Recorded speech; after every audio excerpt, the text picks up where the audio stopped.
Since we've now purchased a couple of properties here in Mexico and consulted a few people on their home purchases, I'm going to try to sift through the pros and cons of buying a property versus renting one here in Mexico.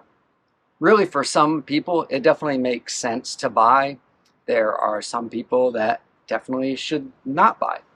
And then there are those that are kind of in the middle, and the decision whether buying is their best move is a bit more difficult. To start, let me just state the worst part of buying a home in Mexico is selling a home in Mexico. Some properties will sell in a few days or weeks, but it can also take 6 months or a year to find a buyer. And selling can be expensive with the fees and the taxes. In a previous video, I talked about the fees you have to pay when you buy. So here are some of the fees when you sell that a foreigner has to pay. Agent fees. Expect at least 5.8% of the sales price to go to an agent. Unless you feel confident you can sell the home on your own without an agent involved in the seller or the buyer's side, you're not going to avoid this fee.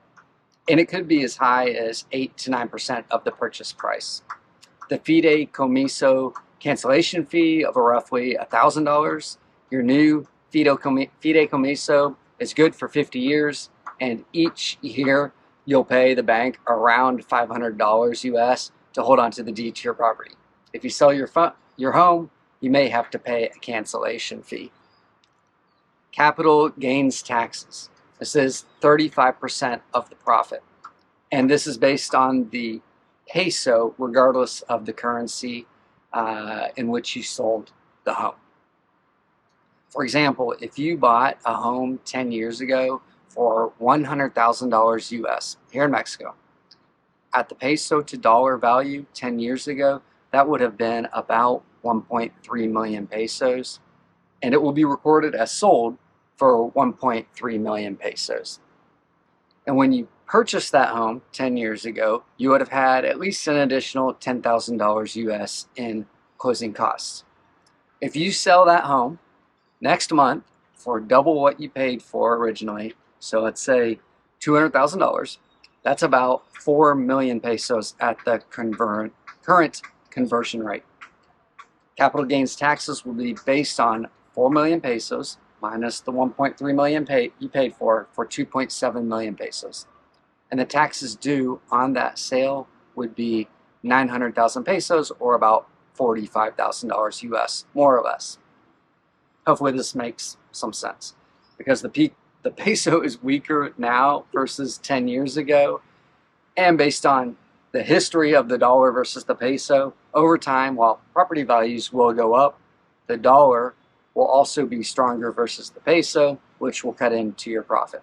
If the gains taxes were based on the dollar, you would have a $100,000 profit and $35,000 in capital gains taxes due. So the weaker peso adds another $10,000 in taxes due. There are some ways to limit your tax liability, like everywhere in the world. Here in Mexico, it's being a Mexican resident and living in the home full time, or by making capital improvements to the property and filing the proper receipts with the tax authorities when you complete the work. But let's just assume the worst, and if you owe less than what I'm laying out here, then just consider that a bonus. Okay, so in this scenario of selling your property for $100,000, more than you paid for 10 years ago, you probably would walk away with a profit of around $35,000 US, excluding the annual expenses you would have had during those 10 years between. And if you're budgeting for annual ongoing expenses of a condo or home in Mexico, a safe amount to budget for is around $6,000 to $12,000 per year for a condo, and $4,000 to $8,000 US per year for a house. Most of the beachfront homes or properties in the touristy areas will be listed in US dollars, but you will most likely be paying the seller in their home country's currency, whether that's the US dollar, the Canadian dollar, or the Mexican peso. Homeowners Association fees and ongoing expenses, utilities, and so on are paid in pesos. One other thing, most homes are paid for in full, in cash. Financing is possible, but it requires a large down payment and higher than normal interest rates. So keep that in mind. Okay, now that we have that out of the way, who are the people that would most benefit from buying a Mexican home? If you're planning on living here full time, buying a home may make sense for you. If you have your Mexican residency or will be obtaining Mexican residency and plan on spending several months a year in your home or visiting it multiple times per year and want a rental property when you aren't using it yourself, then buying a home may make sense for you.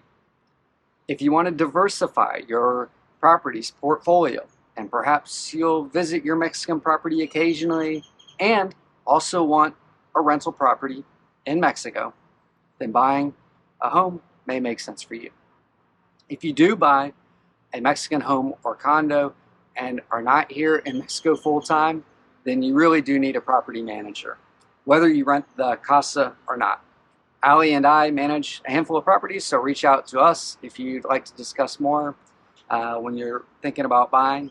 There are some condo administrators that offer this service to owners in their building, and there are lots of other great property managers in Ziwa too. If not us, then you can definitely find someone reliable that lives here to make sure your place is taken care of. Property managers can oversee the housekeeping, deal with issues like leaks during the rainy season, appliances that crap out, handling emergencies like when the power or internet gets shut off, evict that family of bats in the closet, and so on. Okay, so who should rent? Everyone else. Those that vacation here 1 week per year or 5 months every year. You can live in a nice place with a pool and a view during the 3-month peak season of January to March for $6,000 to $15,000 US in total. Basically the same price as the annual fees to manage your own property without having to deal with broken toilets, purchasing paint supplies and painting, paying the utilities, hiring of pool cleaners, and so on. If you came during the off-season, rental prices are generally half of what they are during peak season. And there are apartments for all budgets from like $300 US, like 5,000 pesos a month and up. Another benefit of renting is that it may help you decide that you want to be a Mexican homeowner later on. You stay in different types of homes and properties, different areas. You get to know the owners or the renters in a building. You find a neighborhood that you really like. And then an opportunity to buy in that area or in the building presents itself and you're able to take advantage. This is probably the most common theme we hear when people reach out to us.